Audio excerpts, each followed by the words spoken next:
Welcome back to 33 Founders. Today we are here with David Dietz, the founder of Modavanti. So thank you so much for joining us, first of all. Yep. And now let's get started with just you giving our audience a glimpse of what Modavanti is. Sure, and first of all, thank you for having me. So Modavanti is an online retailer for stylish, sustainable fashion.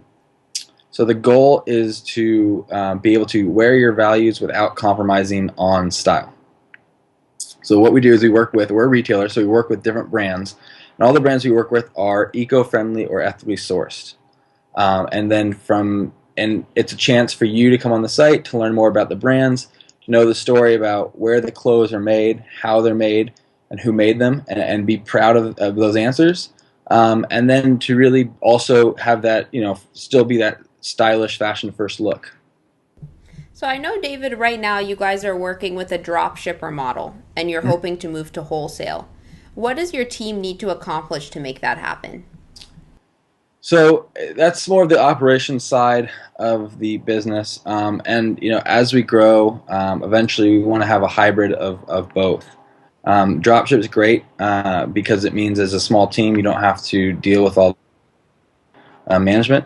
But part of our brand, you really are committed to part of growing a brand, and part of the brand is being able to touch customers in a different way with the packaging. Because right now we want to have our own packaging. We want to have the customer to be able to feel the brand when they open the box and see the insert and kind of read the note, all from Modavanti.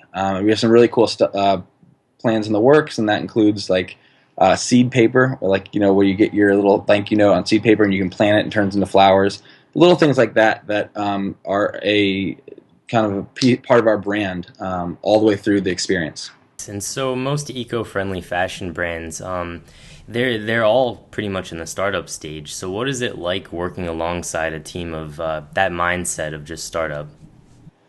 Sure. I mean, so a lot of these brands are like you said, are new, but we're now working with some bigger brands as well, and some brands, even some household name brands. We're working with smaller brands to start, but we want to get to the point where we're also working with Patagonia, and everybody knows Patagonia, but they might not realize it's all recycled. Everybody knows Levi's, but they might not know Levi's now has more and more committing to using recycled water bottles as their denim. Which is really cool. I mean, right now you can't see it, but right now I'm actually wearing a pair of Levi's that was made from 9 water bottles, which is pretty awesome. But working with these brands, it's a process, and I think part of the cool thing about being in the sustainable fashion realm or space is that we all have a purpose in our work, and we're all doing this because we want to make the world a more stylish but also a better place. And so there's a lot of shared values, and there's a lot of working together, and just teaming up and really celebrating each other's successes, which is really great. And I don't think you'll find that in the fashion industry, which is a lot more cut and dry, and there's not that kind of social good impact element. So we try to work with the brands as much as we can, and we try to promote them as much as we can, and that's kind of where we see the value to a lot of these brands, is that we get to tell their story, and we get to do ads with them and put out kind of content with their with their brand as well. But it's as a startup, and we're for all of us, and we try to do as much as we can to support each other. David, your team took a really big risk when you acquired Ethical Ocean only 9 months after launch. Can you share the greatest reward and the biggest challenge from that decision? Yeah. The challenge was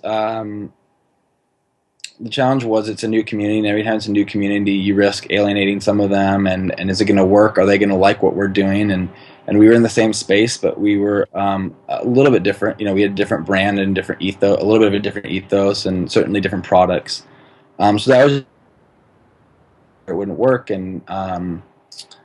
but the big success has been people have really, a lot of people come over from Ethical Ocean have really liked us and have, shopped on our site and given positive feedback, and it's been really awesome to interact with them, with their customers, and some of them are kind of disappointed that some of the things that they used to shop on Ethical Ocean aren't available on Modavanti, and we get that, but a lot of them have been really understanding, and we're trying to do our best to reach out to them and say, hey, look, we're also committed. We're just as committed to the movement, and we just have a little bit of a different brand. But so far, the response has been really good. Do you think that every company can kind of integrate this social good? I think they should. I don't see. I mean, maybe bigger companies it's obviously much more of a challenge. When you are a company that's 10 years old and has hundreds of employees, it's much harder to suddenly switch. But I think for any new startup, that is just getting going and still shaping their core values and their identity, absolutely. So you think it's way easier if it's from the beginning instead of trying to reframe everything? I think it's also really important. I think, one of the reasons we started Modavanti was we were, frustrated. We know these are big challenges, the environment, climate change, and also, social issues that we need to address. And I think we realized that these are big challenges, and business is the best way to do it. Sometimes government action is just so slow. You see these things happen and you want to do your part, and we think we can do our part. We're also growing a successful business. Right. And so, I mean, education is a huge part of your company, and Yeah. you guys do it so well. So how do you think you can educate your users without bombarding them, though? Because it's so hard to find that balance and without scaring them away, but you guys make it cool.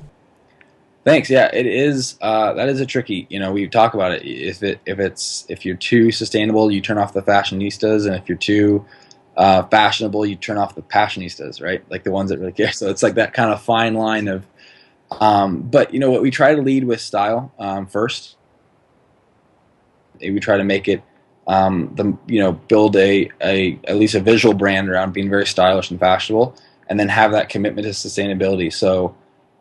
You can come on the site and you could shop for a pair of jeans or a pair of heels, and you could never give a shit and you can never really care and shine out, and that's fine.